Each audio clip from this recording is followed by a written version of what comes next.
Download the My Hingham app today and report issues and get information on town government with ease. Available on the App Store and Google Play. You can submit service requests or gain information with just a few taps on your phone. Using the My Hingham app puts immediate access to town resources in the palm of your hand, including calendars of meetings and events, agendas for upcoming meetings, building permit filing options, online bill payment options, and info about our boards, committees, departments, and services. For more information, please scan the QR code on your screen.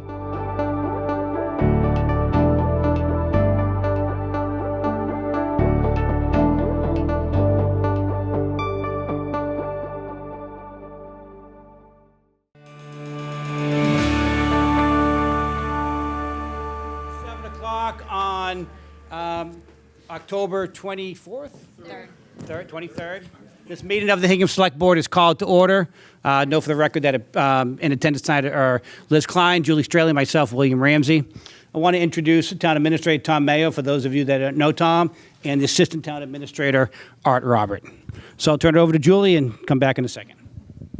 Thank you all for coming out tonight. Appreciate it. And thank you for serving on a board or a committee. It's really important. The success of our town government relies heavily on the participation of our volunteers, people who are really capable, talented, and interested in serving and giving back to their town with their time. So thank you, and to your committee members for your service to the town.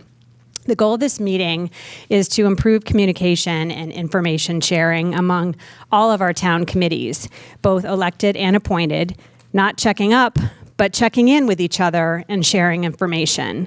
So we'll begin tonight by sharing the Select Board goals for this year. The Select Board has made an effort in recent years to select annual goals that align with the goals from the 2021 Master Plan. Speaking of the master plan, this very idea of having this all-committee chair meeting is from the master plan, that the recommendation, which you see up on the screen, Policy 1.5, to convene semi-annual meetings of chairs of all boards, commissions, and committees to share information on activity and measure progress towards the master plan goals. So it may actually make better sense for all the all-committee chair meeting to meet more than semi-annually, maybe 3 times a year, in the fall, once in the winter, and then maybe in the spring. But we're going to work that out. And future meetings may evolve so that we could have a remote option. We just wanted to get everyone in the same room tonight. And I wanted to also let you know that this is being recorded for Harbor Media so people can tune in after the fact. So I'm going to turn this over to Chair Ramsey to give the goals.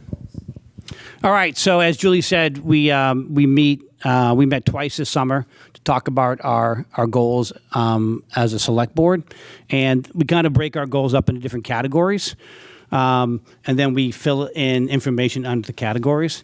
So the first goal we talked about this year was investing in infrastructure. I know this may come as a shock to you, but we are working toward building the Center for Active Living. I know no one's talking about that, but that is something that we've been working toward. We're also working toward resolution of the town pool issue, as many of you may know. We have others, but those are 2 of our big ones right now. Financial stewardship, the MOU is ending. The MOU that put in growth controls between the municipal budget and the school budget will be expiring soon. And we are standing back up the Sustainable Budget Task Force. Liz has graciously offered to be our liaison there, and they will be meeting soon to discuss future growth controls and just fiscal status of the town. Another one is economic development.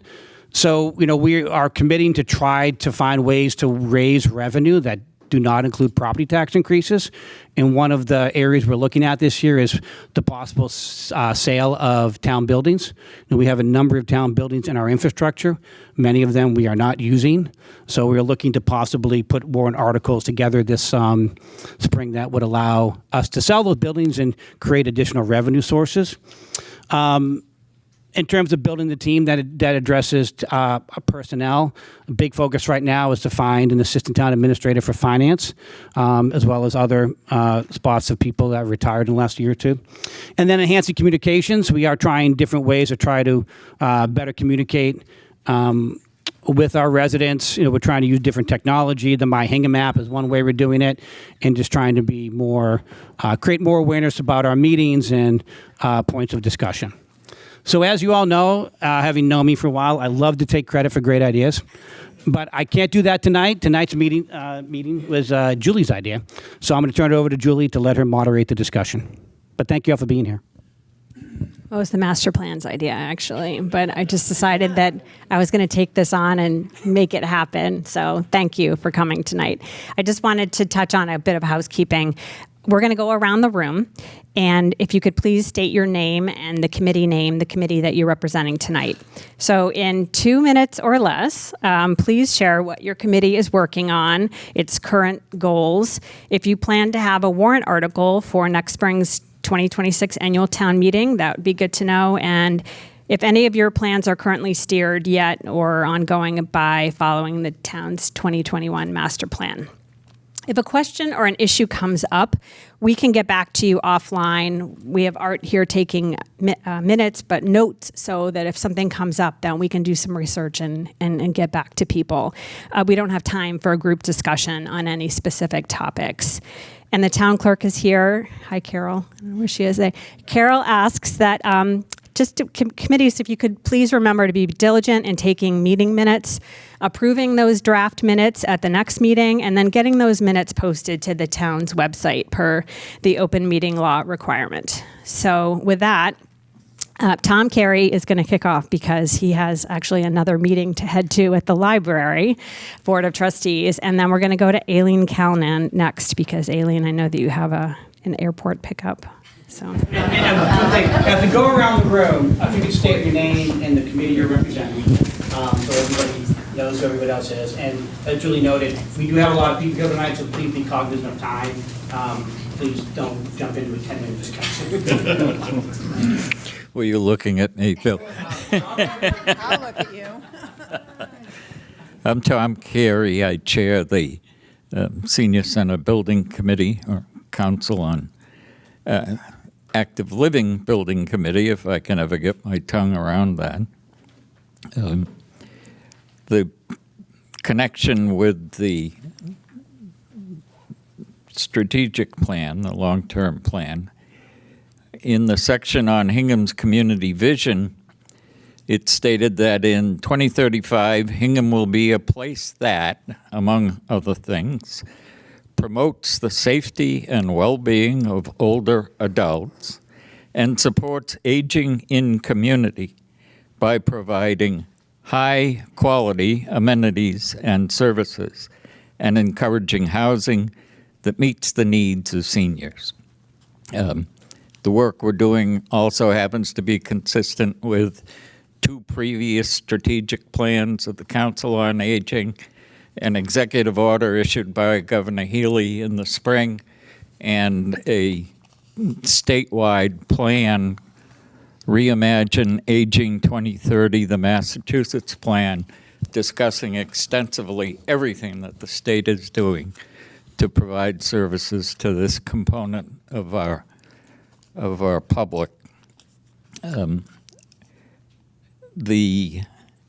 We dealt with housing and elderly a little bit with the amendments we made, not forced by the MBTA, permitting houses to be built or second homes to be built on a single-family lot, thus enabling people to maybe have family move in or a small place.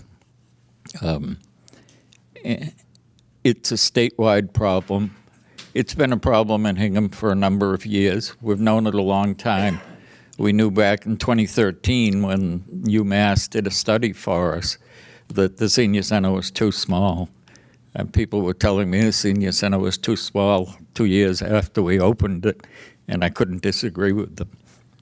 So this is an important aspect of the infrastructure as well as delivery of services. And I'm happy to say that the building committee is diligently at work, and we do anticipate having a warrant article for approval at Springtown meeting with a specific design and location and a bid in hand, and take a major step toward fulfilling this gap in our ability to deliver services.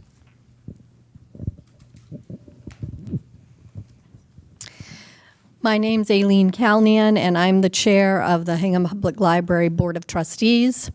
We're well represented here tonight. Lizzie Eldridge, Tom Carey, Judy Sneath are all also members of the Hingham Public Library Board of Trustees. The library is the one place in town that probably sees the most diverse impact of people, the most diverse group of people come through its doors than many of the other places in the town of Hingham.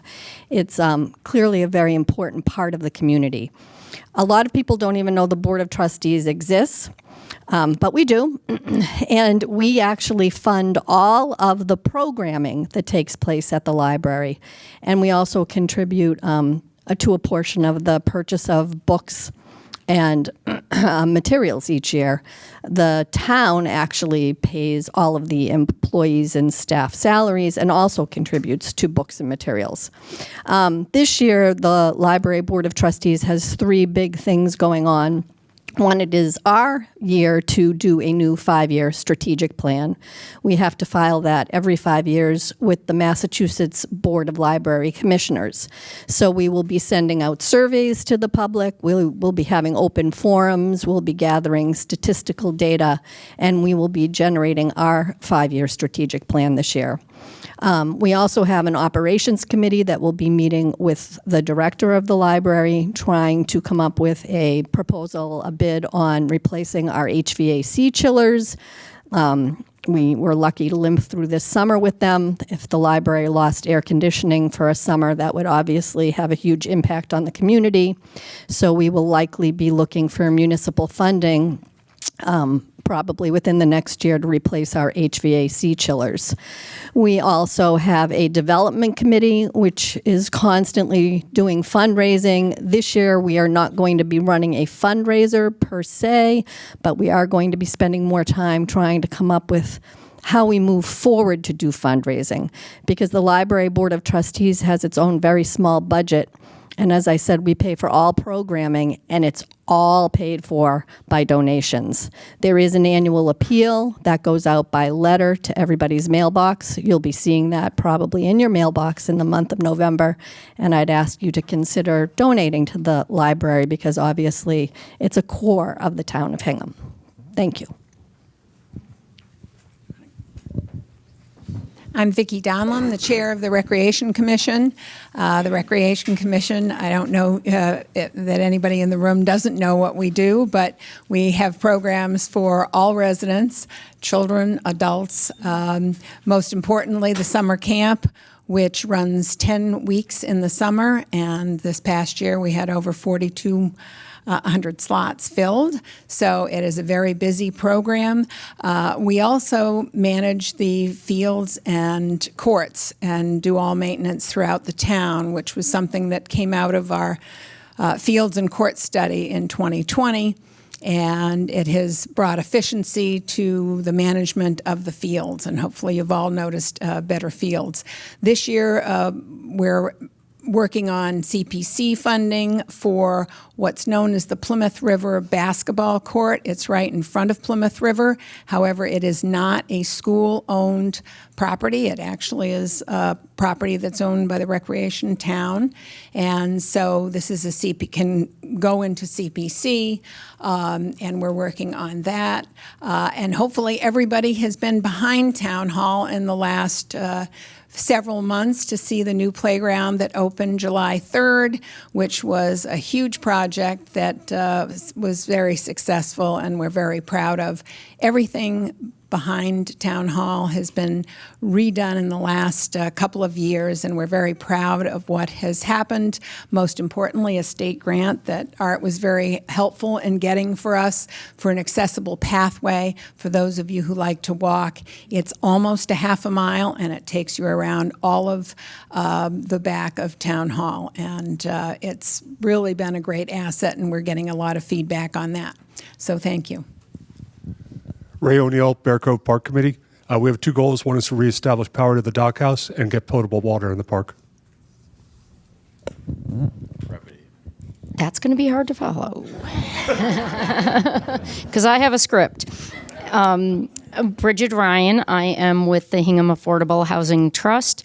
The trust is a 7-member board. We meet monthly. Our goals are to preserve affordable housing through a variety of means. We propose, support, and develop affordable housing that contribute positively to the character of the town. And we engage in education and advocacy with the goal of promoting diversity of Hingham's population.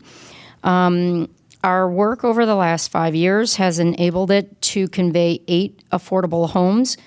4 were single-family homes, 1 duplex, and 2 condominiums. Currently, the trust is in the lottery phase for a 1-bedroom condominium in Beals Cove and recently closed on a 2-bedroom condominium in Hingham Woods. In the coming 18 months, the trust is planning to renovate 1 single-family home and construct 2 single-family homes. It will continue to purchase condos as time and funds allow. We're the sole member of the Lincoln Apartments, LLC. 2 trust members sit on the Lincoln School Apartments Board of Managers and work with the board and the town staff to help manage and improve the 60-unit low-income rental building. Dan Clark, Chair of the Historic District Commission. Our goal the last year has been really to try to streamline the application process and educate the applicants coming forward. And I think we've been successful in that. Moving forward, we've set goals to update our bylaws. They haven't been looked at, I think, since the Historic District Commission was established. So that's a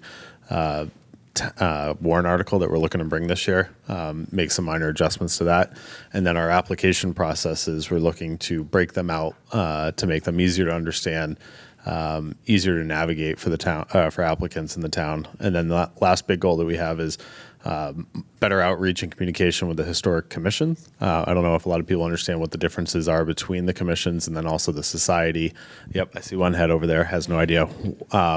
So we're trying to collaborate more with the Historic Society and the Commission and identify how we can do better public outreach and education and start exploring the idea with those other groups of potentially expanding protection and future assets for the town from a historical standpoint. Tracy Shriver, Chair of the Planning Board this year. We spend a lot of our time in meetings reviewing mostly residential applications. A lot of that is because the standard that triggers site plan review was reduced from 20,000 square feet of land disturbance down to 5,000 a few years ago. So we're seeing a lot more applications for residential houses. Houses aren't getting smaller in Hingham, if anyone's noticed. They're also not getting cheaper. So we're seeing, we're looking for ways to implement some of the items in the master plan, such as dimensional standards, looking at a potential FAR or lot coverage amendment. We actually formed a subcommittee this year called the Residential Compatibility Standards Committee subcommittee, of which I'm also a chair. We just finished our 9th meeting 30 minutes ago. And what we realized with, we owe the planning board, that committee owns the planning board a report by the end of October, which is next Friday. We realized we didn't have enough time to move forward with any zoning amendment for this year. But I think the subcommittee wants to continue next year. It's going to take a lot of community outreach to make sure that we're trying to address a problem that exists and we're not just hearing from kind of a loud minority. And and then try to figure out a way that it can be addressed in an equitable manner. Resident District A is very different than C, and we have hundreds of non-conforming lots in the town, which makes it all the more complicated. So it's going to take quite a bit of time, quite a bit of effort. I do think the Planning Board, along with the Zoning Board of Appeals, will have a few amendments coming up this town meeting. I don't think any big ones like we've had the past couple years, such as MBTA communities or the ADU subcommittee. I think they're kind of trying to clean up a few things in the zoning board. In the zoning bylaws. Evening, everybody. Gordon Carr. I'm the chair of the Master Plan Implementation Committee, which is in many ways a misnomer. We are much more sort of a tracking committee. This room I view as the Master Plan Implementation Committee. It is that there are 156 or so recommendations, so there's a little something for everybody in there. And we have been tracking, and fortunately have been making a lot of progress and a lot of recommendations. I need to update it again now this evening. Thank you, Julie and Billy and Liz for doing this. This is exactly what when we were talking about this topic in the Master Plan Committee that we envisioned. There's a ton of overlap in this room of priorities and topics and coordination and synergies. So I fully support more than semi-annual. The implementation community has some vacancies right now, but our other goal, because it has been people that served on the committee, that we're a resource for all of you. So the recommendations are all in there. They're either in the chapters that are relevant for your particular topics, or they're all aggregated in the Magic Chapter 10. So have a look at it. You may not agree with all of them. That's why there are 156 of them. But to the extent that there are things that are on your program or your agenda that do align with that, hopefully that fortifies your arguments, both internally and with the community. So just really, really pleased that that you're all here. Looking forward to scribbling notes as we go, so I can update the tracker after this meeting. But again, we're a resource for you if you want to know sort of some of the sub rosa stuff that that led into some of those recommendations, because there was a lot of discussion, as those that were there on the committee are aware. We can provide some color on that, and also see whether or not they're directionally relevant now as they were 4 or 5 years ago. Thanks. Excuse me, Mark Engel, Cleaner, Greener, Hingham. I think the official name is the Long Range Waste Reduction and Recycling Committee, which is a mouthful and pretty much says it all. We've focused over the years on a few major bylaws. We were the driving force behind the bylaw that eliminated plastic bags several years ago. A couple of years ago, we proposed and ultimately had passed by the town meeting the single-use water bottle ban. We worked with some of the surrounding towns. Cohasset enacted a similar ban last year. Our current focus, I think, is probably twofold. We've been working the last couple of years on encouraging composting. The waste stream is the scraps, food scraps, are a significant element in our waste stream. We've been attempting to get the DPW to agree to a central spot for people to drop off their food scraps at the transfer station. That seems to have hit a brick wall and probably not going to happen, but we have been working with the schools to increase composting. The other focus of late is that we are working on a proposed bylaw, which we hope to have for the select board soon and before the 26th town meeting, to ban plastic utensils and possibly straws. So that's sort of where we are. Good evening. Steve Leary. I'm the chair of the Hingham Human Rights Commission.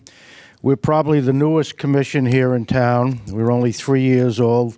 We were established in 2022, and I think it probably was a result of the master plan. And if you go to page 15, which I know you don't have it with you, and look under goals and policies, it says 1.6, value diversity and inclusiveness in our community. This is something that we all can work on. And I know you know it. Sometimes we're into the things that we do, and that gets a little left behind. However, the tenor of things in Massachusetts, in this country, and the world leads us all to know that there are more areas where human rights are threatened and confused with God knows what. I'll go no further. I don't think I need to say it. So I will like, and the fact that we're new, and some of you maybe didn't know that we even existed, so I'm going to give you a little information. So we were actually advisory to the Select Board and the town's commitment to support the rights of all in Hingham. We have 13 members. We had our first meeting in June of 2022. We have representatives from the Police Department, School Committee, Center of Active Living, Commission on Disabilities, Affordable Housing Trust, Housing Authority, Recreation Commission. We have a student representative and 5 at-large members. We have a mission statement. We also developed a land acknowledgement in conjunction with the Hingham Historical Society and the Neponset Band of the Massachusetts tribe, which were those that, I don't want to say inhabited, but spent time here in the Hingham area well before all of us were here. We've sponsored statements on Black History Month, and we think that that led last year to the Select Board making a proclamation, which we're very proud of Black History Month, and more recently of Indigenous Peoples Day. We held some training sessions sponsored by the Network for Social Justice, and in the second training, members of the Select Board as well as the town manager joined us. We've partnered with the HUC, the Downtown Merchants Association, the Hingham Community Center, the police, Congregation Sherei Shalom, and the Menorah Project downtown at the Community Center during the holiday season. And we always have one nice night commemorating that. And it's really become a great event, and we're thankful for all of those who support it. We've worked on a health resource list, and we were involved with the change to the ADU bylaw.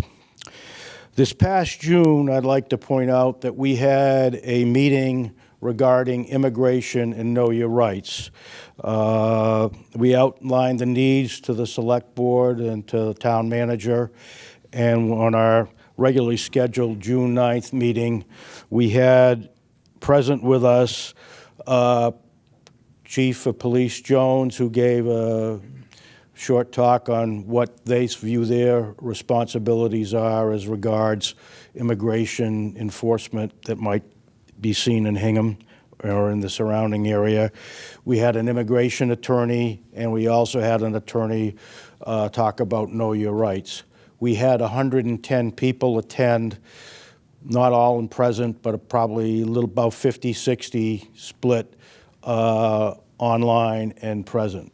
We got a lot of recognition statewide on it, and Duxbury has gone on and now is having an event similar to this in other places. So we are doing things, and a number of people listened in who really needed the information that was being provided. So one of the things we're working on now to develop is a bystander upstander program. The schools are also doing that, and we're using the same company, Right to Be. And basically, this is the idea that if anyone is present when something untoward is happening, by a racist comment, bullying, whatever in that, you can't just be a bystander, because a bystander, if they don't say anything, basically acknowledges that they agree with what was done. We need upstanders that will stand up. And this is a very difficult thing to do. So there are ways to do it, and do it in ways that aren't threatening and cause a bigger incident to happen. And that's what we're going to try to do. And we'd like support from all of you and your committees, boards, and all, as well as members in the town. do that, and it'll probably start sometime early next year. That means I have to take a pill at 7:30. So I thank all of you for listening, and I hope you all know that there is a Hingham Human Rights Commission now. Good evening, everybody. My name is Doug Farrington, and I chair the town's audit committee. Our committee basically has oversight over the independent audit of the town's financial statements. We've had some turnover on the committee in recent months, but we're, I think, back in business and rounded out and have the right complement now, thanks to Tom and others who've helped fill out our committee. Now is kind of our time, as we're currently hard at work on the town's June 30th, 2025 financial statements. Our auditors have, for the most part, completed their field work and begun to prepare the reports, and the committee is meeting with them fairly regularly at this point to review the reports. And I think, as a matter of fact, we have our hopefully second to last review next week, as we prepare to present the audited financial statements to the select board at a December meeting. That's pretty much it for the audit committee. Hi, Matt McGonigal from the Scholarship Fund Committee. If anyone's been to the high school for awards night, you know there's lots of scholarships, and it's a lengthy process, for seniors to all get up on stage and receive their awards. There's 81 individual scholarships in the fund. All of those scholarships have their own criteria, and that's overseen by the high school faculty. So the Scholarship Fund has no role in that. But all of the monies are aggregated, and we manage that money. And we do that through mutual funds. We meet twice a year. We have an investment policy, and we rebalance and change funds as needed. And we also determine how much is distributed each year. And for the class of 2025, we determined, again, consistent with our policy, to distribute $375,000. The scholarship as of September month end is $8.5 million. And over the last 20 years, we've distributed $4.5 million to high school seniors. So it's making a small difference for a lot of students. And it's really an interesting process to be a part of. We don't have any access to the funds. That's all administered by the Treasurer's Office, so we're very grateful for the assistance of Nancy Leahy and Lori Magner, as well as the high school faculty that does the real heavy lifting of choosing students. But one of our goals, and it sounds like I should talk to you, Tom, is we need to expand our membership, because I'm 10 years in. That's another person who's at least 10 years in. Yeah. But it'd be nice to have a handover period and just have maybe some fresh perspectives. I'd also like to explore this student representative idea, because I think it might be a nice way to introduce students into this, this process and investing, as well as how town government works. So, thank you. Hello, I'm Joe Nevins, and I'm chairman of the Council on Aging. You might have heard of us. We have a warrant article that's coming up this year, but I'm not going to talk about that. What I'm going to talk about is what we do. We support the independence and the ongoing personal development of people 60 and over. Our job should be really easy in Hingham, because 32% of the population is already there, and 40% is going to be there by 2035. And if you scooch it down just a bit, the current population of 50 and over, 44%. So we deal with close to the majority of people in the town. And because of that, you would think our job to get a new Council on Aging building, the Center for Active Living, would be relatively easy, because pretty much the only thing everyone agrees upon is that the current one is too small. After that, there's a fair amount of disagreement. And what we see as our role is to let the people of the town understand the value that this facility would bring. We're not going to talk about the building. We're not going to talk about the staffing, which is pretty minimal. We're not going to talk about ongoing costs because a lot of it is self-sustaining. But the value that it would bring to the people in the town who are currently, let's say, 50 and over, in terms of the social benefits, the health benefits, the emotional benefits, the educational benefits that allow them to remain in town, we see as a major, major value and something that should be explored and understood. Despite all the articles in the Anchor and a lot of the conversations in town, too many people think that a senior center, the old name, is a place where you'll find a bunch of people knitting Afghans, sitting in rocking chairs, and playing cards. There's nothing wrong with any of those activities, and it does happen, but it is not the basis for current Center for Active Living, where people remain educated, their health needs are taken care of, they have a community that they can work with, they're able to remain in their homes, which is the stated goal for many people, longer than they might otherwise be able to do. And they're able to do it in a way that is less expensive than joining a country club, getting private art lessons, talking to your insurance advisor, consulting lawyers. All of those services are available, and we want people to know that, and it's a valuable service once you have retired, once your children have left the schools, once some of your friends may have moved out of town. It is a community resource. We want everyone to understand that and then make their decision about how they're going to vote in the fall or in the spring. Thank you. Hey, everybody. Pat Kirk. I'm representing the 4th of July Parade Committee. Julie, thanks for putting this meeting on, by the way. Very informative. So my first year as chairing this committee, some of you may know Jim Murphy. Jim Murphy's run this role for 16 plus years. So if I look like I'm sweating a little bit, it's because I am. But so yeah, I think like my personal goal is don't screw up the parade. But I think our broader goal is to continue to put on the biggest party in town, right? And that's really how we view it. One of the things that I think we're looking to do this year is add more members. Our committee had, so just so everyone knows, our committee was 14. We're down to 9 this year. So that's kind of my little pitch of like, hey, if you want to get in on the biggest party in town, my name's Pat Kirk, and I'll send you my email. But no, we're definitely looking for help and support. So you're probably asking like, what is it that you do, Pat? So we fundraise the parade, the funds for the parade every year. Most of those funds go to the paid performers. So the bands and that sort of thing. We're very lucky to have support of the select committee, the police department, the fire department, and a lot of the other groups around town that come in to participate or just help out. But we do a lot of fundraising. That's through 50 Flags, which make sure you get your 50 flags.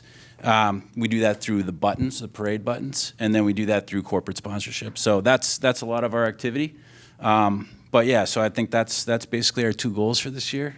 Don't screw it up and add some more members and continue to put on the best party in town. So. Hi, I'm Randy Winters with the Board of Assessors. I've been with the board for about 3.5 years.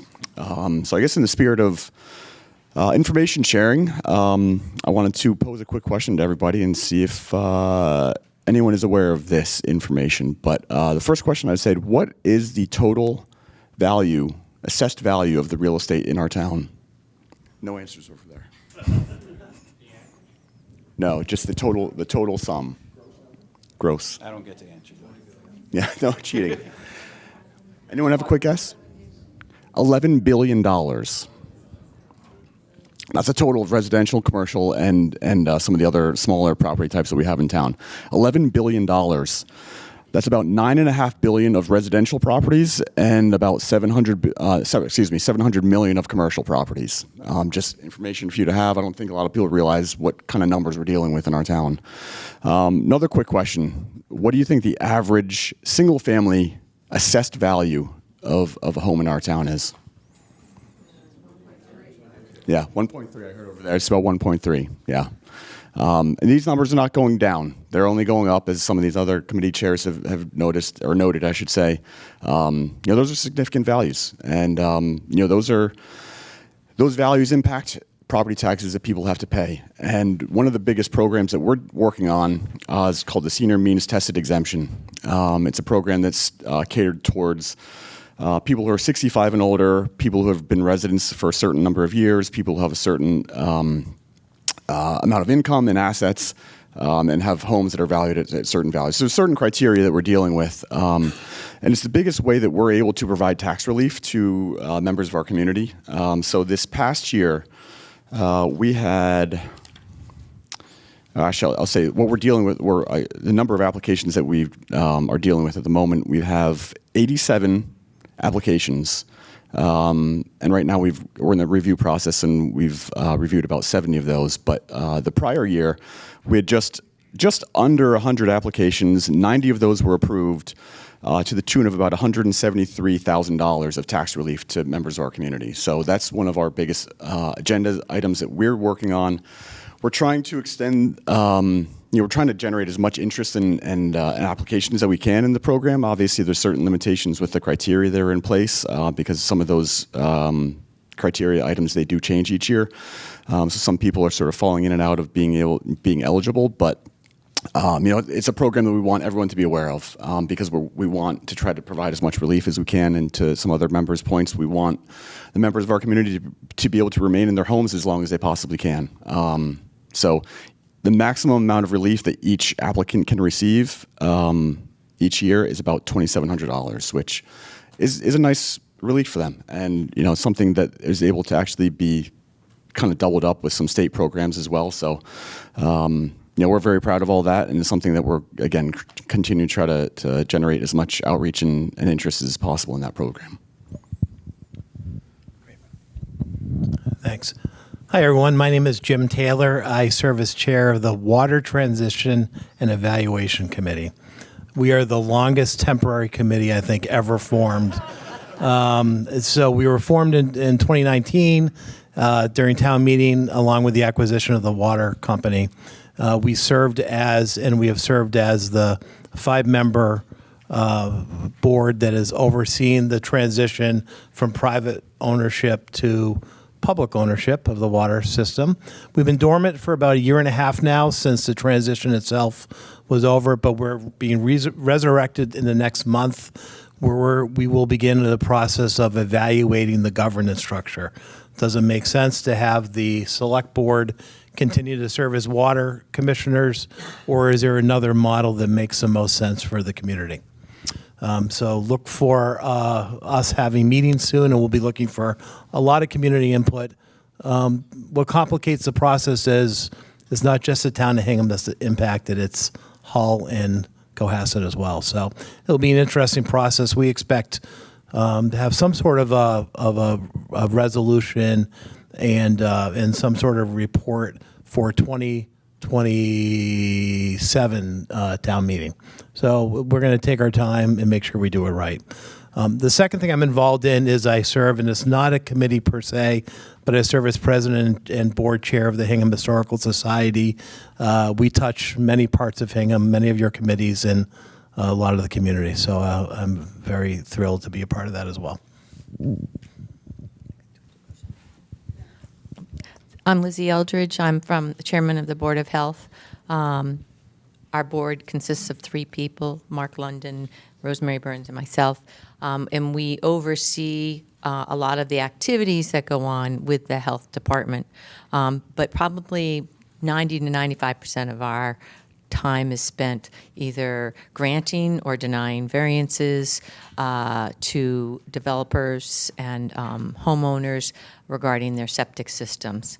65% of this town, at least, is on septic system, and it's an incredibly important thing environmentally and as far as containing overdevelopment of our town. The actual health department has their hands and arms in everything from, in addition to granting approval for certain septic system plans and inspecting them, they are involved in inspecting all the restaurants, the schools, the nursing homes, and how they're doing all of their food, catering. We're involved in fats, oils, and grease, which is called FOG regulations, tobacco sales, body art and body work recreational camps for children's, animal and fowl control, recycling, and dumpster regulation, surface water quality, beaches testing, septic, semi-public pool regulations. It goes on and on. We are involved with the farmers market and making sure everything's there. We are busy recovering from COVID-19, which really wasn't so much of us making decisions, but rather implementing what the state told us to do. But we are strongly tied to something called the MAVEN program, where we follow communicable diseases and surveillance and making sure the responses are appropriate.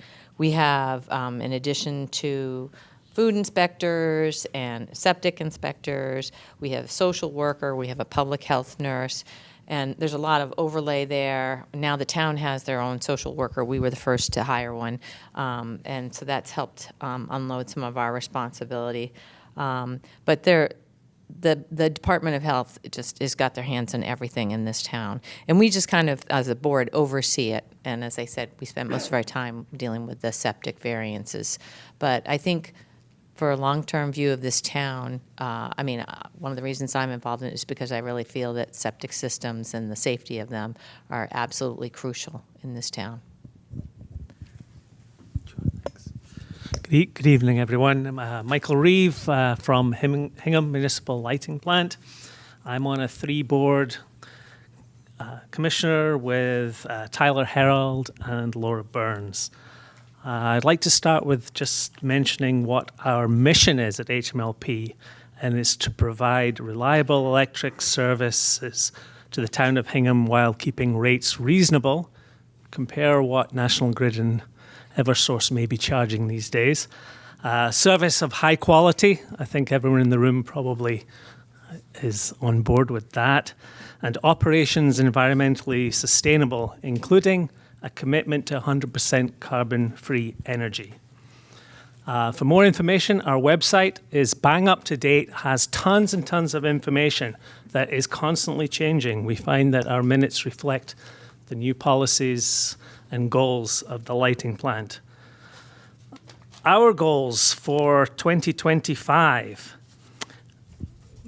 Weir River water system. We both get bills, we all get bills from the lighting plant and also from the water company. So we're going to put those into one system, and that's currently being worked on now. So we're going to have a joint billing system with HMLP and the Weir River water folks. The big one is the transmission project, which is currently being reviewed by the state siting board. They've gone through various public hearings, lots of input, lots of really in-depth question and answers. Consultants have been involved. All the people at the lighting plant have been involved. They're available on YouTube if you want to go and look at them. But we expect to get a final affirmative decision probably mid-year next year. Which brings us to the warrant article for the bonding of the transmission project, which will come up at town meeting next year. In terms of the grid, I think a lot of work has gone into expanding and making more efficient and more safe and more reliable the grid. The main project that is just about to be completed and work's going to be going on in the next few weeks. None of you will notice this, but of the 2 lines that bring power into the town, there are some insulators on those 115 kV lines that are going to be replaced. One of those lines will go out of service, and one will always be in service, and some of the work will be done in real time on a live line. But that is safe, and that will happen. No one will know, and it will be safer for that. Moving to 2026, our goals, we're going to complete the integration of the Weir River and HMLP billing systems. Currently, we're looking at new software, various systems. It's going to be quite a big job to bring everything together under one system. So that's slated for 2026. We will complete the bonding, assuming the town votes favorably. We'll complete the bonding for the transmission project and then start to look for bids on putting that new system, new line system into effect. We will complete a rate study, which is something we do every so often, to make sure that our rates are appropriate for the level of service that we bring and everybody expects. Exciting news. Maybe this will come up from our representatives of the school committee, but we had a ribbon cutting and some soil digging recently for setting up 3 electric charging stations for 3 new school buses that are going to be 100% electric. So that's very exciting. Thanks to everybody who was a part of that. It'll be interesting to hear the feedback from the kids of those that are lucky enough to ride on these 3 new buses when they come, probably in about 6 months' time, because that's how long it takes to make an electric bus in Beverly, Massachusetts. 2027, we need to procure a new customer management system. We need to award the transmission project to a contractor that's going to build it. And we need to continue to manage the various elements of the transmission project as we move into a new customer management system. And the next one is exciting for me because I think it will give us greater visibility both as a utility but also as a homeowner into what power we're using and how we're using it. So we're going to be converting everyone's electric meter over to a smart meter, which will give greater flexibility and control and knowledge of how our power is being used. And that's all I've got. Thank you. Thanks, Mike. Evening, everyone. My name is Brad Moyer. I'm chair of the Hingham Climate Action Commission.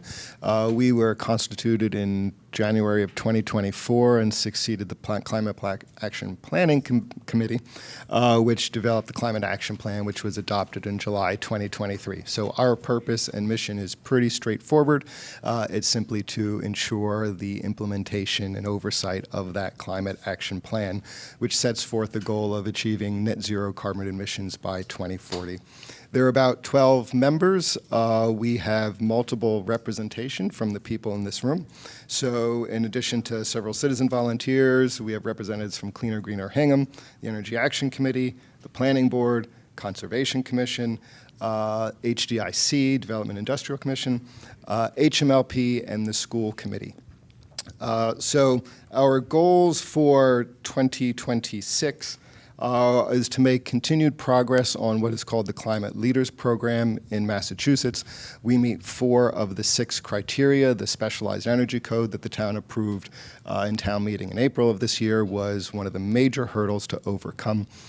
So we have 2 remaining. Why are we pursuing this designation? Several reasons, but perhaps one of the most prominent is money. There are $150,000 in technical grants available and $1 million in carbon deceleration grants available. And this is not something that's pie in the sky. We're a member of the Green Communities Program, the predecessor program to Climate Leaders. We achieved that in 2018, and since then have received over $500,000 in grants from that program, and that's on the lower end. And we use that money to upgrade HVAC systems. Library, I'm looking at you. Music to my ears to hear of your needs coming in 2 years. We look forward to talking to you and helping you out, and we can help perhaps connect some grants to you and to make that more feasible. We've done that in the library previously, in the Energy Action Committee. We've done it at the schools. We've done it at Town Hall. So yeah, Tom's pointing to the lights, brought to you by the Energy Action Committee a couple years ago. So we'll definitely want to continue progress on that. We are also very active in the building space, and so for those who are doing building projects, we look to be involved because buildings is our biggest source of emissions in the town, 69%.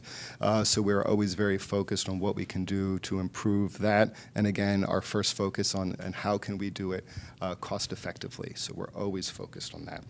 Another goal we have in a warrant article for town meeting in 2026 is the Energy Action Committee, of which I am also a member and has been in place since 2009.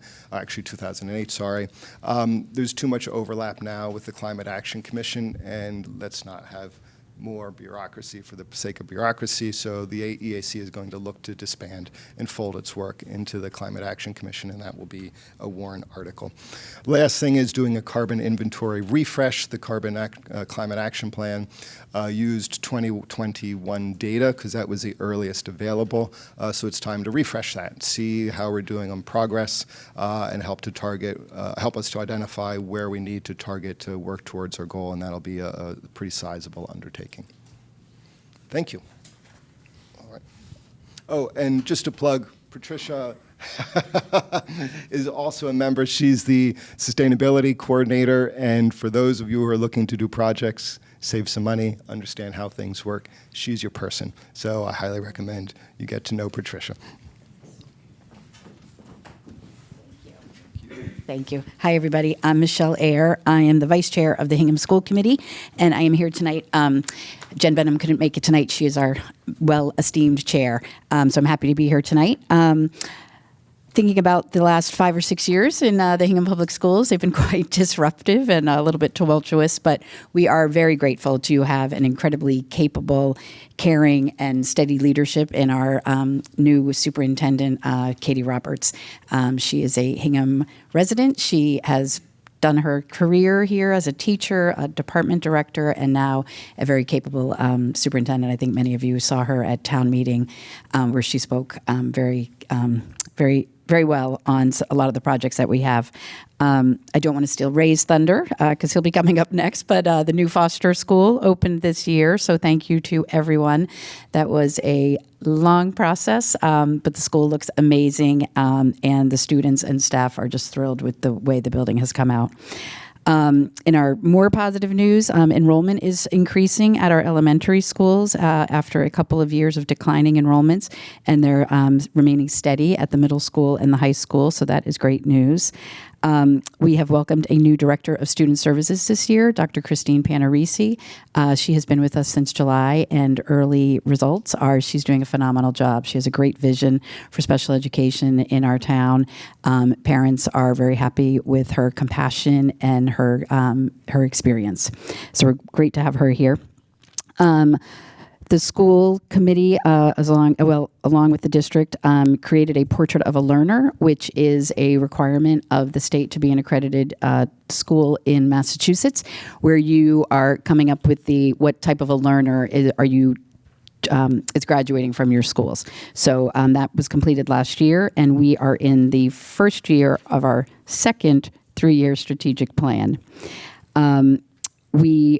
In some challenges for this year, or things that will keep us very busy. I don't know if folks have heard, but it was announced that our foster principal, Matt Sheffley, is notified us of his retirement. So we'll be looking for a new foster principal. There will also be a principal search for the high school. Dr. Bucky has been our interim principal there for 2 years, but we will be looking for a permanent replacement for the Hingham High School. The school building committee a new school building committee has been established to work on the roof projects for the high school, South School, and Plymouth River School. Those will be warrant articles coming up at town meeting. We are seeking MSBA, which is the Massachusetts School Building Authority, funding for those projects. And we hear next Wednesday, I believe, is their meeting. So we'll have some news to share after that. And then last, the Hingham schools have 7 collective bargaining units. And this year we are in negotiations, or will be in negotiations with 3 of those units, food service, custodial, and van and bus drivers. And that's it for school committee. Good evening, Ray Estes. I'm vice chair of the 2017 School Building Committee. So, Jim, we are actually the longest serving temporary committee, and we're not quite done.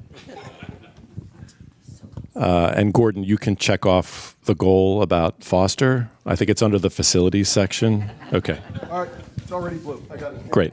Okay. So the first thing I would say is I know the school department has offered some tours recently.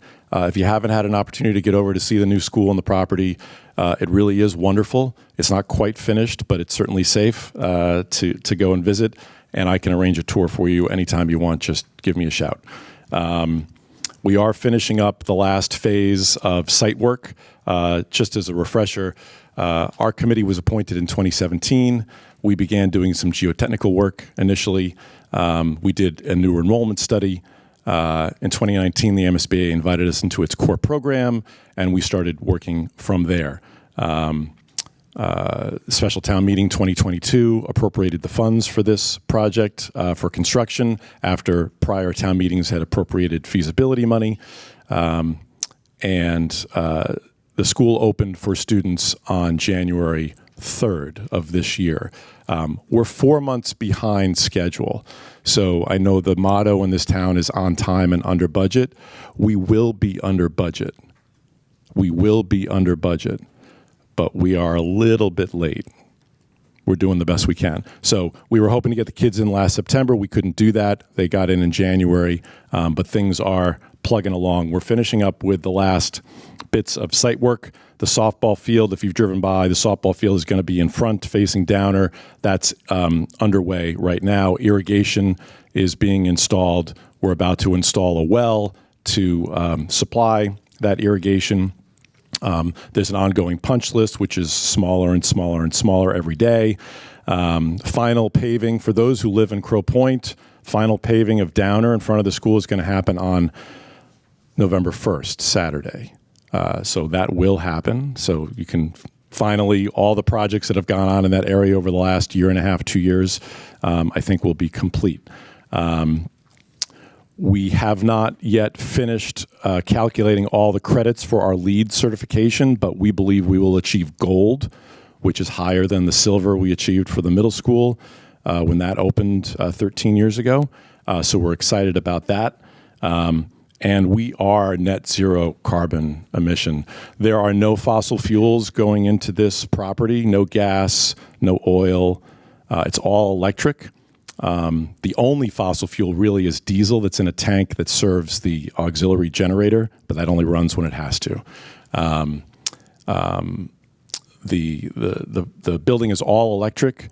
It's run by geothermal underground wells, 82 or 83 of them. And it's really a remarkable project. If you do take a tour, we can give you a look in the mechanical room, and it's really a remarkable setup.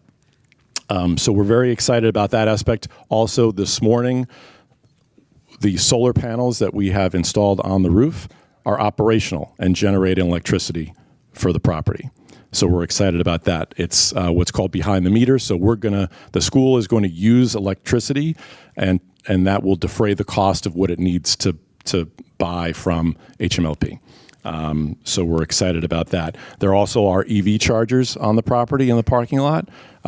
So it's really a remarkable project. We've achieved many, many things that a lot of folks in this room have worked on in theory over the last several years, and we were able to implement a lot of them into this project. In terms of goals, our goal is to finish the project as quickly as we can with the best and most responsible stewardship and under budget. I'll get to the numbers in just a second. I will tell you that our committee is not going to have any more warrant articles.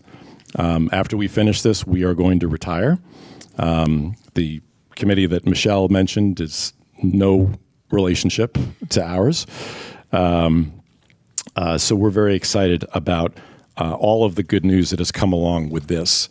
I will share just a few numbers because I know this is, I think, the largest or most expensive town construction project in history, right? So the appropriation in November of 2022 was $113,335,749. We have contracted $108.5 million of that. Billed about $104 million of that. We have 3 separate contracts that we've worked on, one for the site work, one for the construction of the building, and one for the solar panels, which we bid separately. All of those are 95 or 96% complete, so very, very close to the end of that. In terms of reimbursement from the state through the MSBA's core building program, we're expecting a little over $28 million. That number was increased a couple of years ago due to legislation. And the town has received to date over $24.1 million in reimbursement. We have, and I mentioned under budget, we have contingency built into the budget, and remaining in contingency right now is $3.1 million. I can't guarantee that we'll be able to not spend all of that, but there will be a significant chunk of that that will not get spent, and I'm excited that we'll be able to do that. With that, I again encourage you to get over to the property if you haven't seen it and take a tour of the building. Thank you. Thanks. Hi, I'm Ali Koskinas, and I serve on the Harbor Development Committee. I'm filling in for Marco Boer today, who was unable to make it, but he passed along some of his notes. We've completed our master plan specific to Hingham Harbor, and we believe that it complements the town's master plan. We're starting to implement some of those visions, and that includes a lot of programming. The first happened this summer with our first ever drone show in Hingham, and there's a lot more to come there. We've been working closely with the 3A task force on the redesign of the 3A landscaping and hardscaping. We are actively looking to rebuild the wharves for safety and resiliency planning, and it's now in its 10th year of planning. Our wharves in town are crumbling, and they will need to be rebuilt. And if we are able to do that, we'd like to raise them by about 4 feet on average. The current height is around 7 feet, and that would be up to about 11 feet, which is where Whitney Wharf now stands. The costs, as we all know, have skyrocketed, and along with permitting and engineering process, these are much higher than what we had thought in the past. It looks like we would go to town meeting in 2027 or 2028 to propose Town Wharf, Barnes Wharf, and then adding a revetment adjacent to Whitney Wharf. We also have the potential dredging coming up in 2029 or 2030, and the costs and permitting for that have also increased significantly. And there's a potential to request dredging outside of just the inner harbor, because we have boats in other specific areas that are hitting the ground when they're on their moorings at low tide. So those are our major goals for the next several years. Thanks, Allie. You're welcome. I'm Irma Lauder, and I'm Vice Chair of the Hingham Housing Authority. Janine Suchecki is our chair, and she could not be here tonight. The Hingham Housing Authority is responsible for about 100 units of public housing, plus 1 unit of affordable housing, a really lovely house off of Scotland Street. We're a 5-member board. 3 are elected in the normal process in Hingham. 1 is a tenant who is terrific to have on the board, and then 1 is a state appointee. The projects that we're involved in, the main objective, 2 main objectives, and we have lots of others since we're part of the state, so it's a multi-page every year objective, is continuing to improve the infrastructure of the 100 units that we have and the Scotland Street house. And we do have an ask this year, which I would ask all of you to support with the CPC, for I think it's about $299,000 for work on the roofs of the existing buildings. And then the second project, which is we're all very excited about, is the building of approximately 65, maybe 68 units of low-income, affordable senior housing. And off of Beale Street, the Housing Authority has about 15 acres there. We're using just a very, very small piece of it. So it is, and it's for, all of you know how expensive it is to live in Hingham. We have virtually no low-income senior housing, as our friends in the Affordable Housing Trust know. So we're very excited about that. The RFP was awarded to Peabody Properties, and that's the good news. The other news, because we don't call it bad news, it's going to take approximately 5 years to get this done. It's a long process. We'll be going through the normal permitting in Hingham, but then we have a lot of things to do with the state. So I'd ask you to support that, plus support our ask for the CPC. And that's it. Hi, I'm Laura Speziani, and I chair the Hingham Beautification Commission. We started in 2001, I think, so we've been around for 24 years. We maintain about 12 traffic islands around town, and I'm about the youngest member on that commission. So, save for, we do have one high school student who is not able to join us very often. But anyway, we do love what we do. We do a lot of weeding, replanting, and we just try to maintain, the beauty around Hingham. Our showcase traffic island is the one at the base of Thaxter Street. It's quite a big triangular island. And our goal, we are 6 members on the board right now. We have room for 3 more. So if any of you know somebody who would like to get out there and help us, that would be great. We do have the help of the DPW. When we do our work in the islands, they come around and remove our debris, and they help us in the spring with mulching, and in the fall they help us cut down the islands. And let's see, the traffic islands are also very weather dependent because we don't have a water truck that can go around and water these plants. So we have to, choose our plants that can withstand the hot summers that we've had lately. Our latest goal is to try to get rid of the mugwort that is growing in the library traffic island, and that is a terrible weed that we just can't seem to get rid of. Anyway, that's what we do. Good evening. My name is Clark Frazier. Can you hear me? I'm chair of the Hingham Sewer Commission. And after a lot of turmoil, we're now moving forward in a very positive direction. The commission has 2 sewer districts that are active. The Hingham District, the North District, it used to be the North District, and the Weir River District, serving probably more than 3,000 households. We have no processing facilities. We transport wastewater either to the MWRA for Hingham or to the town of Hull. The big news, if you haven't driven on 3A, is that we're digging up 3A to replace the force main. The system is quite old. The district was, the Hingham district was founded in the 50s, and a lot of things are end of life. We had 3 breaks in the old force main just in the process of going by. This is phase 1 of the project. Is ended just near the new police station. Phase 2 will extend the force main all the way to the MWRA, and then in phase 3, we'll be able to reline and refurbish the existing main.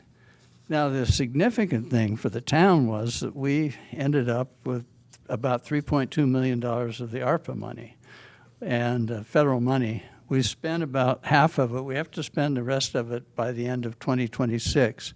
And I know that our Minutemen have been ready on the town common in case the feds came after the money, but we have the money in the bank. So we actually haven't spent any of the bond issue money yet, but we'll start. We have a $13 million bond issue. And once that's done, we'll have some money left over. And I think at next year's town meeting, we'll ask that it be repurposed because we have other projects we need to do to get the state in a good repair. Now, the biggest problem that we have is called I&I, which is infiltration and inflow. Inflow are illegal connections, and infiltration is water that leaks in through faulty joints. Sometimes we send more water to the MWRA than comes out of the tap. And that's costing us a significant amount of money. It's either 6 or 7 figures. About 75% of our budget is for processing. And so the quicker we can reduce that amount and make the system more watertight, we'll be able to stabilize the rates. The other thing related to that is we have resiliency issues. We have 5 pump stations that could be flooded in a major storm event, and we're going to have to do significant work in the next 5 to 25 years to make sure that we don't get wiped out. Mill Street is the lowest, the one next to the Fruit Center. So the other thing that happened is we've moved our operations from employees to a contract. That's gone very well. We have new management. We're working with the water company rather than with Public Works. That's working really well for us. And we will also share in the HMLP billing system at some point, as soon as we can deal with all the complexities of that. I know I've left stuff out to make the 2 minutes or exceed it, but we're making progress, and we're going to, as I said, we're going to continue down 3A all the way to the MWRA.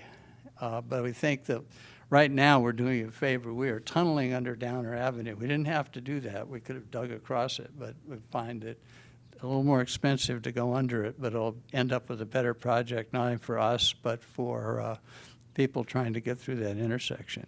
Thank you.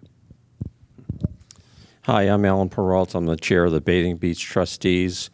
The trust was set up in 1929, so we're a quasi-governmental group of 3 of us. It's myself, Ed Johnson, and Adrian Ramsey. We interface a lot with the rec department. We're actually anybody that has employees, we're the second smallest department other than Bear Cove. And largely most of our budget is the lifeguards. And we've been doing that with the rec department, I think, for 5 or 6 years now. We used to do it independently. We found working, I'm dating myself, the pool was open when we started this process. So, so hopefully we'll be sharing lifeguards with them at some point. But we use them now around the tides.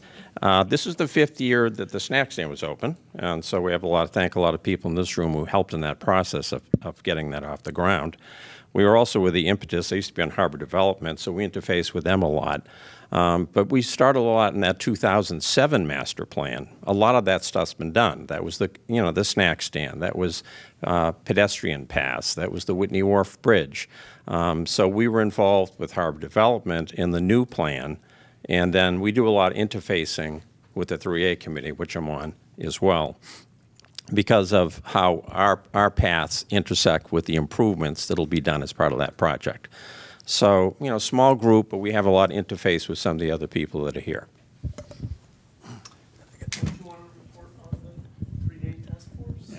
That's Judy.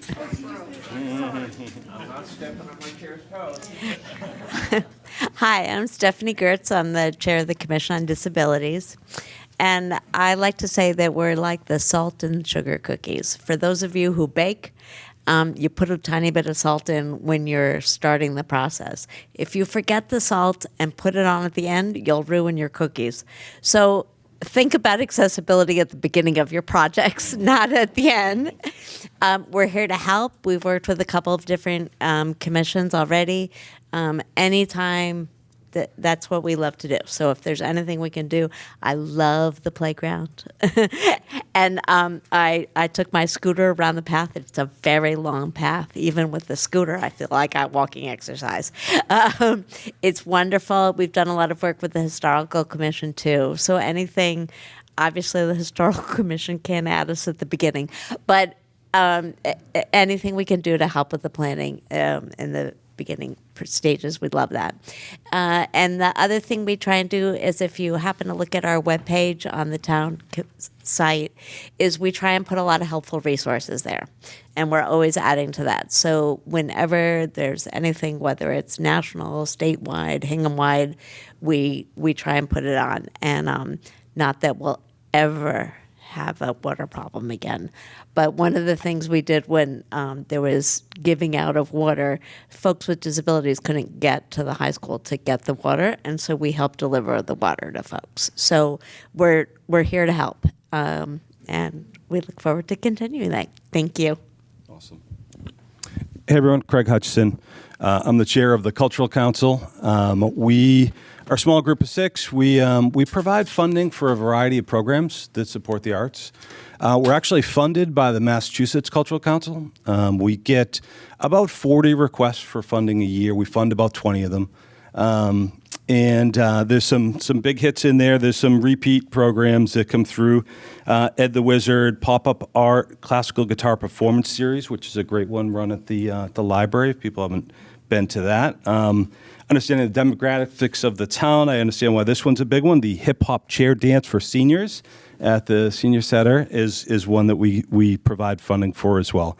So some really great programs. We're in the middle of our process right now. We've got about 40 requests this year. We'll fund about 20 of them. We're voting next week. We'd like to, going forward, improve the program a little bit by expanding the visibility to it and by expanding our social media presence. And we are also would be interested in anyone that's interested in joining the committee. We've got 6. We term out every 3 years, and we could have up to 20, but I think really 8 would be great, just to ensure continuity and make sure we have enough people on the committee to keep it rolling. So that's it. Good evening. I'm Carolyn Nielsen, Chair of the Conservation Commission. We have 2 primary activities. You know that there's a substantial amount of green space in town. A good chunk of it is under control of the Conservation Commission, and so we're responsible for maintenance of that. However, the bulk of our time is spent as a regulatory body. We are the regulatory board for the Massachusetts Wetlands Protection Act, the Massachusetts River Act, and the Town of Hingham Wetlands Bylaw. For those of you who have had a project that comes within 200 feet of a river or 100 feet of a wetland, and with our geological history and glacial topography, there's a lot of wetlands in town. And so many of you have come before our commission, and probably more of you will, again, because if your project gets into our jurisdiction, you'll need to come see us. With that, I like to think of myself as the frogs and the clams' best friends, because we just can't go around knocking things over. We'll be very sorry later if we did. Thank you, Carolyn. Hi, my name is Judy Sneath. I'm the chair of the Route 3A Task Force. The Route 3A Safety Improvement Project, if you're not familiar with it, extends from the Otis Street turnoff onto Crow Point, east all the way to the intersection of George Washington Boulevard and Rockland Street. So it's about 1.5 mile project. We expect, the design is nearly complete. The safety improvements for motor vehicles, bicycles, and pedestrians are significant. They include lane reductions. You might remember the famous or infamous road diet, crosswalks, sidewalks, and turn lanes, and the amenities to the town go to some of the master plan goals, including a longstanding desire for a safe connection to the harbor front from various neighborhoods from the downtown, and a 10-foot wide recreational path along the waterfront that we're really excited about. The 100% design is targeted for submittal on November 3rd. Everyone, knock on wood, nearly 10 years after the Select Board first conducted a safety review of the Rotary. Town meeting has invested about $800,000 on the design of this project, which is now estimated to cost about $32 million. So it's a good return on investment for the town. Thanks to the town Select Board, administrator, coordination with our state representatives and MassDOT, the project remains on the 2026 TIP, which is the transportation budget. although 31% of it has been moved on to 2027. So we're hopeful that that funding will remain in place. And we expect the project to go out to bid in the fiscal year 2027 and break ground by July of 2027. Although, as some of you know, have probably experienced along 3A, some of the project elements have been completed, including the relocation of the natural gas pressure regulating station at the Rotary, curb line improvements at Otis and Broad Cove Road. It's now a right turn, in case you haven't been over there, and some water line replacements.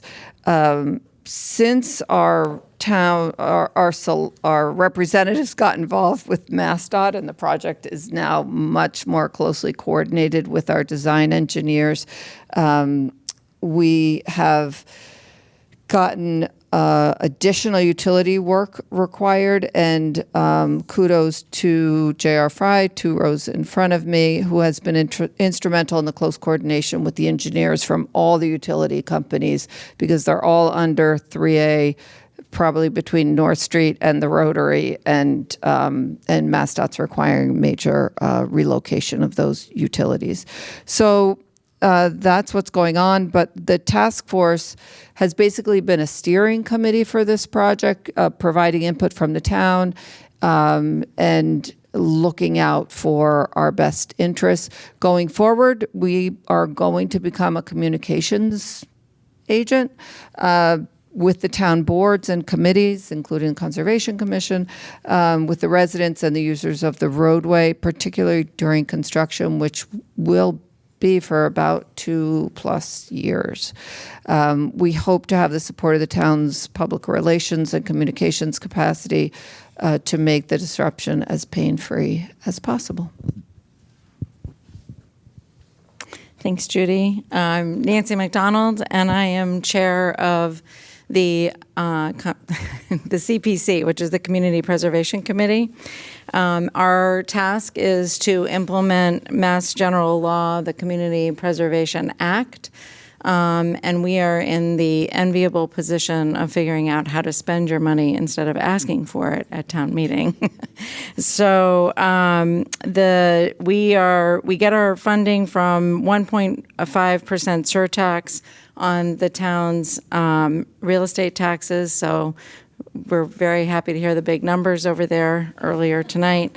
And then there is a state match that over the years has been anywhere from about 15% to about 35%, averaging about 24%.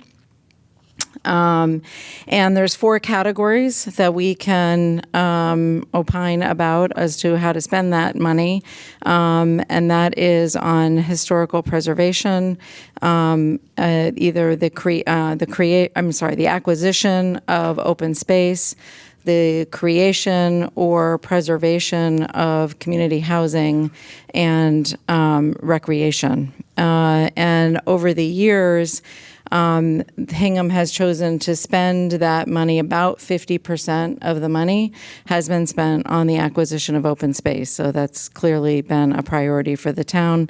The number's a little skewed by the Lerner property, but that has been the majority of the monies since we've been part of the projects. And then the other 3 categories, recreation, community housing, and historic, are pretty evenly spread out amongst those other 3 categories.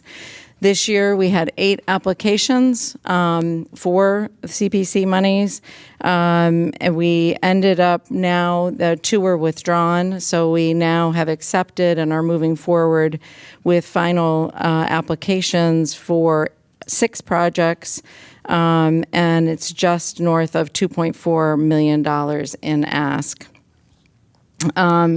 The projects right now that we've been asked to entertain are contributions to the Opportunity Fund for the Hingham Affordable Housing Trust, the roof replacement for the Housing Authority that was mentioned earlier. Recreation is looking to upgrade the PRS basketball courts, as Vicki mentioned. The community center is looking for capital improvements. Veteran Services is looking for help in a new elevator at GAR Hall. And the Historic Commission is looking to do some restoration of the Iron Horse Memorial on the harbor. And then we are continuing to do debt payments on the Lerner property, and we will continue to do that through 2030. So if right now we don't know what our money will be, what our budget will be, we find out the real estate contribution in December, and then we're reliant on the state budgeting process to find out when we get the state match. That could be January, it could be as late as June. It's been all over the board. So right now we're using an estimate of what we had last year to go into town meeting with, which was just over $1.8 million. And given those numbers, we have over $500,000, but almost $600,000 in asks over of what we would have budgeted. So we have some tough decisions and conversations because I would say, having paid attention to CPC, because it is one of, in my opinion, one of the best boards to sit on in town, and but really all the projects that come before the committee are worthy, and really it is our decision as to whether they meet the guidelines, and then just the reality of more ask than there is money. Good evening, everybody. David Anderson. Actually, the best committee to sit on is the Citizens Advisory Board for the Water Company, which is the committee I now chair as of a week ago. So, yeah, no, it's true. But if I might, too, just before I go into that briefly, thank all of you. It's kind of the most incredible and inspiring part about living in this town is seeing this room filled with volunteers doing what you're doing. So thank you a lot for that. The Citizens Advisory Board was established, as Jim mentioned, concurrently with his committee, not intended to be temporary, with respect to providing a way for ratepayers to communicate to the water company and the water commissioners through the Citizens Advisory Board. And so that is the role that the board takes on. It's now a 6-person board. It was originally constituted as a 5-person board. 3 representatives from Hingham, 2 from Hull, 1 from Cohasset, because for those who remember, the water company touches Hull and Cohasset as well. So in addition to regular meetings that we'll be holding to hear from ratepayers and to share with ratepayers progress and changes in the water company, we are also about to undertake a rate hearing process and potential rate increase process. So we will be meeting on that in the next couple of weeks. There will be a public meeting, rate hearing on that in December or January. And so stay tuned for that. And we look forward to sharing information about the basis for the rates, the history of rates, the status of the system itself, and so forth. So I look forward to your participation, both as a ratepayer and as a citizen. That's what we're here for. Thank you, Dave. My name is George Danis. I'm a member of the Capital Outlay Committee. And I think I might be the last speaker this evening. Oh, no, Carol's got a word. All right. All right. That takes a lot of pressure off because I thought I was keeping you all from going home. Capital Outlay Committee's task, as defined by the bylaws, is to develop a 5-year capital spending plan for the town. In order to do that, we solicit capital spending requests from a number of committees and departments here in town. Typically, those requests exceed the amount of funds that are allocated to us through the levy process. So one of the things that we did last year, and one of the things that I'm sure that we will do again this year, is to submit a warrant article for additional funding. I will just segue for a little bit and say that I was very pleased that the Select Board has as its #1 priority to invest in an infrastructure, because infrastructure is pretty much capital spending. So we're glad to have you as a partner, and we look forward to the budget process. Let me see. So one of the things we've also talked about is that capital spending is by definition a long-term project, right? It's a long-term process. And the idea that that the bylaw says, the committee is charged with developing a 5-year budget is a good start, but really I think it needs to be probably about 10 years, especially in terms of the major projects that we have coming down the pike. Putting a 10-year time frame out there, and I'm talking major projects, not every little item that is a capital expenditure, but gives visibility to all of the town members, especially a town meeting where we can look at it and say, okay, 10 years out, we're going to need a new fire station, a new this, a new that. It just gives people the proper framework with which to spend their money and to think about spending their money in the future. So that's going to be one of the things that we take a look at this year. And that's all I have. Thank you. As was pointed out earlier, I'm Carol. I'm the town clerk. I think this has been, Julie, a great meeting to have. I've learned so much, and I've got to put faces together with different committees. A lot of my interaction with you is posting your agendas, trying to get your minutes recorded, conflict of interest. Just feel free to always reach out to us. It's better to ask ahead of time. If you have a question, you have a problem you're trying to work out, reach out to us in our office. Happy to help. Thank you. Thank you. My apologies for my tardiness, and I appreciate your forbearance. J.R. Fry, I'm the town engineer. I'm here to represent the traffic committee tonight. Chief David Jones requested that I sit in for him. So the traffic committee, as I think most everyone probably knows, is probably the heaviest staff filled committee, but we do have our full complement of, I believe we have a full complement of residents that are also on it, and they provide some great input, and we really appreciate their contributions to make sure that issues that people are interested in don't get overlooked or discounted. So most recently, we just completed a review and approval of and recommendation for the select board's endorsement, a complete streets prioritization plan. And so that outlined a large number, about 20 some projects that would enhance the usability of our roadways for all modes of user. So that's an important step towards getting state funding that will enable us to build more, whether it's build more sidewalks or improve the walkability of sidewalks or make them meet the most recent standards, which MassDOT is now rolling out, or adding bike lanes where appropriate. Other elements that the traffic committee looks at are signage, whether it's warning signage. We've made the recommendations and have finally completed all of the recommendations to the select board, which were endorsed by the select board for the 25 mile per hour speed limit on local roads.